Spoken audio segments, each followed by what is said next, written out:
Assalamualaikum warahmatullahi wabarakatuh. Kami dari kelompok 6 ingin mempresentasikan hasil makalah kami dengan saya sebagai moderator sendiri, yaitu Nurul Aprilia Ulfa, dan saya didampingi oleh teman saya, yaitu Saya Teguh Ahmad Sarwani. kami akan membahas tentang memahami disorganisasi sosial serta teori patologi sosial. Di situ kami akan membahas tentang pengertian ketidakteraturan atau disorganisasi sosial, yang ada faktor-faktor dan teori pendekatan disorganisasial. Terus yang kedua, pengertian teori patologi sosial dan konsep patologi sosial atau pokok pemikiran dalam teori patologi sosial. Yang ketiga, definisi teori disorganisasial dan teori patologi sosial. 1. Pengertian ketidakteraturan atau disorganisasi sosial. Kata disorganisasi sosial adalah lawan dari organisasi, yang berarti susunan atau gabungan unsur-unsur yang tertera secara baik sehingga membentuk sebuah konstruk dan format yang rapi. Secara terminologis, disorganisasi sosial ada beberapa pengertian, yaitu satu, suatu proses sosial yang berkelanjutan secara memanifestasikan aspek tekanan batin, ketegangan dan bencana batin dari sistem sosial. 2. Masyarakat yang oleh karena satu dan lain sebab banyak dari anggota-anggotanya yang gagal dalam melaksanakan peran yang diharapkan oleh masyarakat. Tegasnya bahwa perilaku dari kebanyakan warga atau masyarakat itu tidak ideal, dalam arti tidak dapat saling memenuhi kebutuhan yang lain. 3. Disorganisasi sosial, yaitu konsep of culture of rule, yakni sebuah kondisi pudarnya tatanan norma masyarakat sehingga mengakibatkan konflik kultural dan runtuhnya sebuah struktur sosial. Cole merumuskan suatu batasan antara hubungan grup utama dan grup kedua merujuk pada hubungan face to face, pribadi yang kekal. Hubungan kedua, dengan kata lain, kurang sering kontrak impersonal, memberikan batasan berbeda sosial secara cepat, melihat bahwa perpindahan dari desa ke arah kota atau urban telah diikuti dengan kemacetan pada pengawasan kelompok utama. Cole telah mengkonsepkan ketidakteraturan sosial sebagai disintegrasi dari tradisi.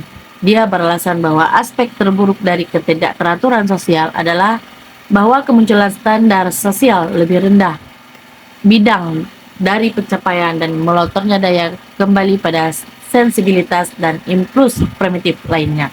A. Faktor-faktor disorganisasi sosial juga disebut dengan disintegrasi sosial. Konsep pertandaan kedua memang memiliki prinsip konseptual yang sama, yaitu sebuah keretakan organik dari tubuh masyarakat. Namun, yang kedua tampaknya lebih terfokus pada sebuah akibat yang pertama dan lebih mengarah pada kondisi sosial yang telah retak. Disorganisasi sosial sebetulnya merupakan satu bagian dari masalah sosial, yaitu akibat dari perubahan sosial. Bahkan dalam kondisi tertentu, ia sangat diperlukan oleh suatu kelompok sosial untuk memenuhi tuntunan kebutuhan. Menurut Bergadus, dari disorganisasi sosial adalah: 1. Adanya masalah sosial yang tidak teratasi. 2. Adanya norma sosial yang tidak dapat menjalin relasi harmonis karena cenderung memberi akses pada distribusi kuasa dan power yang tidak seimbang. 3. Karena kesalahan-kesalahan struktural masyarakat dalam menangani masalah-masalah kemasyarakatan. Di samping itu, disorganisasi sosial juga diakibatkan oleh perkembangan teknologi, ilmu pengetahuan industrialisasi, dan urbanisasi yang mengarah pada pergeseran dan perubahan nilai-nilai dari norma-norma dalam masyarakat. Teori disorganisasi sosial adalah salah satu teori kriminologi yang menjelaskan bahwa tingkat kejahatan dan kenakalan remaja dipengaruhi oleh kondisi lingkungan sosial masyarakat tersebut. Beberapa faktor yang terkait dengan teori disorganisasi sosial adalah: A. Kemiskinan dan ketimpangan ekonomi. Terus ada perpindahan penduduk dan urbanisasi. Ada lemahnya institusi sosial. Terus ada heterogenitas penduduk. Ada juga mobilitas sosial yang tinggi, Secara umum, teori disorganisasi sosial menekankan bahwa kondisi lingkungan sosial yang tidak stabil dan kurangnya kontrol sosial dapat menjadi faktor penyebabnya timbulnya perilaku kriminal dan kenakalan remaja di suatu masyarakat. B. Teori pendekatan disorganisasi sosial. Dalam teori disorganisasi sosial, terdapat dua pendekatan utama dalam melihat gejala disorganisasi sosial, yaitu 1. Pendekatan struktural. Pendekatan struktural menekankan pada faktor-faktor struktural atau kondisi lingkungan sosial yang dapat menyebabkan disorganisasi sosial. Faktor-faktor tersebut antara lain kemiskinan dan ketimpangan ekonomi, 2. Perpindahan pendudukan dan urbanisasi, lemahnya institusi sosial, dan heterogenitas penduduk. Terus ada mobilitas sosial yang sangat tinggi. 2. Pendekatan interaksional. Pendekatan interaksional menekankan pada proses interaksi sosial dan dinamika hubungan antar anggota masyarakat yang dapat menyebabkan disorganisasi sosial. Faktor-faktor yang ditekankan dalam pendekatan ini antara lain lemahnya ikatan sosial dan kontrol sosial. Terus kurangnya komunikasi dan kohesi sosial. Terus ada hilangnya norma-norma dan nilai-nilai sosial yang disepakati bersama. Terus ada konflik dan perpecahan di dalam masyarakat. Dua pendekatan ini saling melengkapi dalam penjelasan fenomena disorganisasi sosial. Pendekatan struktural menekankan pada kondisi lingkungan sosial yang dapat memicu disorganisasi. Sedangkan pendekatan interaksional menekankan pada proses interaksi sosial yang dapat menyebabkan disorganisasi. Dengan memahami kedua pendekatan ini, kita dapat memperoleh pemahaman yang lebih komprehensif tentang faktor-faktor penyebab dan dinamika disorganisasi sosial dalam suatu masyarakat. Selain dari dua pendekatan utama tadi yang di atas, yang telah saya jelaskan, teori disorganisasi sosial juga menekankan pada pentingnya peran institusi sosial dalam mencegah dan mengatasi disorganisasi sosial. Institusi-institusi seperti keluarga, sekolah, lembaga keagamaan, dan organisasi masyarakat memiliki peran penting dalam menekankan nilai-nilai, norma, dan kontrol sosial yang dapat menghambat timbulnya perilaku menyimpang dan kriminal. Ketika institusi-institusi sosial ini mengalami kelemahan atau disfungsi, maka akan terjadi kekosongan dalam kontrol sosial yang dapat dimanfaatkan oleh individu atau kelompok untuk terlibat dalam aktivitas kriminal. Oleh karena itu, penguatan dan rehabilitasi institusi sosial menjadi salah satu strategi penting dalam mencegah dan mengatasi disorganisasi sosial. Selain itu, teori disorganisasi sosial juga menekankan pentingnya peran pemerintah dan kebijakan publik dalam mengatasi faktor-faktor struktural yang dapat menyebabkan disorganisasi sosial seperti kemiskinan, ketimpangan ekonomi, dan urbanisasi yang tidak terkendali. Investasi pemerintah melalui program-program pembangunan sosial, ekonomi, dan infrastruktur dapat membantu memperkuat ikatan sosial dan kontrol sosial di dalam masyarakat. Pengertian teori patologi sosial di bawah ini adalah beberapa pendapat para ahli tentang masalah patologi sosial dan masalah sosial antara lain. Patologi sosial adalah satu gejala di mana tidak ada persesuaian antara berbagai unsur dari suatu keseluruhan sehingga dapat membahayakan kehidupan kelompok atau merintangi pemuasan keinginan fundamental di antara anggota-anggotanya akibat pengikatan sosial patah sama sekali. Jadi menyatakan bahawa patologi sosial diartikan sebagai kegagalan individu menyesuaikan diri terhadap kehidupan sosial dan ketidakmampuan struktur dan institusi sosial melakukan suatu bagi perkembangan kepribadian menurut Sojono Soekanto. Masalah sosial adalah suatu ketidaksesuaian antara unsur-unsur kebudayaan atau masyarakat yang membahayakan kelompok sosial. Sosial adalah suatu kondisi yang dirumuskan atau dinyatakan oleh suatu entitas yang berpengaruh yang mengancam nilai-nilai suatu masyarakat, dan kondisi itu diharapkan dapat diatasi melalui kegiatan bersama.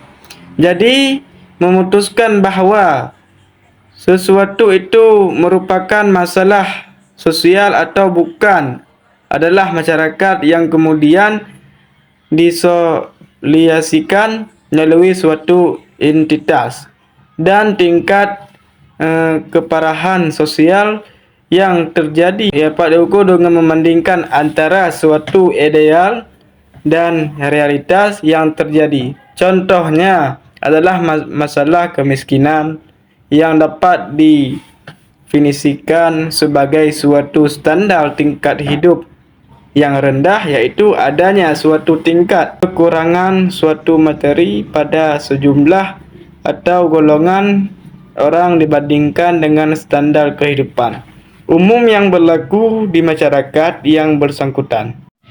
Konsep patologi sosial berbagai macam pendapat dari para ahli tentang masalah sosial, dan pada intinya mengapa penyimpangan dari berbagai bentuk tingkat laku yang mana dianggap berbagai suatu yang tidak normal dalam masyarakat. Dari berbagai pendapat para ahli dapat disimpulkan bahawa patologi sosial sebagai semua tingkah laku yang bertentangan dengan norma kebaikan, stabilitas lokal, pola kesederhanaan, moral, hak milik, solidaritas, kekeluargaan, hidup rukun bertetangga, disiplin, kebaikan, dan hukum formal. Patologi penderitaan, penyakit, ilmu tentang penyakit, patologi sosial, ilmu tentang gejala-gejala sosial yang dianggap sakit disebabkan oleh faktor sosial. Dan yang disebut sebagai masalah sosial adalah semua bentuk tingkah laku yang melanggar atau memperkosa adat istiadat masyarakat, dan adat istiadat tersebut diperlukan untuk menjamin kesejahteraan hidup bersama. Situasi sosial yang dianggap oleh sebagian besar dari warga masyarakat sebagai mengganggu, tidak dikehendaki, berbahaya, dan merugikan orang banyak. Teori patologi sosial adalah suatu perspektif dalam ilmu sosial yang melihat berbagai masalah sosial seperti kesejahteraan, kemiskinan, pengangguran, dan penyalahgunaan narkoba sebagai penyimpangan atau disfungsi dari sistem sosial yang normal. Yang terakhir, definisi teori disorganisasi dan teori patologi sosial. Teori disorganisasi sosial adalah perspektif dalam ilmu sosial yang melihat masalah sosial sebagai akibat dari kegagalan lembaga-lembaga masyarakat seperti keluarga, sekolah, dan komunitas dalam menjalankan fungsi-fungsi kontrolnya secara efektif. Menurut teori ini, ketika ikatan sosial dan norma-norma sosial melemah, maka akan muncul perilaku menyimpang dan masalah sosial. Teori patologi sosial adalah perspektif dalam ilmu sosial yang melihat berbagai masalah sosial seperti kejahatan, kemiskinan, pengangguran, dan penyalahgunaan narkoba sebagai penyimpangan atau disfungsi dari sistem sosial yang normal. Menurut teori ini, masyarakat memiliki struktur dan fungsi yang ideal, dan masalah sosial dianggap sebagai kondisi abnormal yang menyimpang dari keadaan tersebut. Masalah sosial disebabkan oleh faktor-faktor struktural seperti ketidakseimbangan dalam distribusi sumber daya, kesempatan, dan kekuasaan dalam masyarakat. Perbedaan utama antara kedua teori ini adalah bahwa teori disorganisasi sosial menekankan pada kegagalan lembaga-lembaga sosial dalam menjalankan fungsi, sedangkan teori patologi sosial menekankan pada penyimpangan dari struktur dan fungsi sosial yang ideal. Teori disorganisasi sosial dikembangkan oleh para sosiolog di Universitas Chicago pada awal abad ke-20. Teori ini melihat masalah sosial sebagai akibat dari kegagalan lembaga-lembaga masyarakat seperti keluarga, sekolah, dan komunitas dalam menjalankan fungsi kontrolnya secara efektif.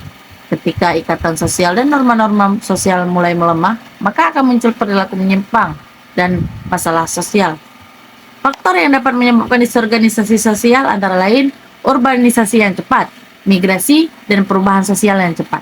Solusi yang ditawarkan oleh teori disorganisasi sosial adalah memperkuat kembali lembaga-lembaga sosial dan norma-norma yang ada di masyarakat, sehingga dapat menjalankan fungsi kontrolnya secara efektif.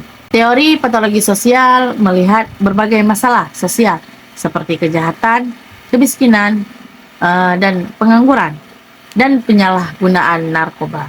Jadi dapat kita uraikan dari pembahasan di atas, teori disorganisasi sosial menentukan pada kegagalan lembaga-lembaga masyarakat seperti keluarga, sekolah, dan komunitas dalam menjalankan fungsi-fungsi kontrolnya secara efektif.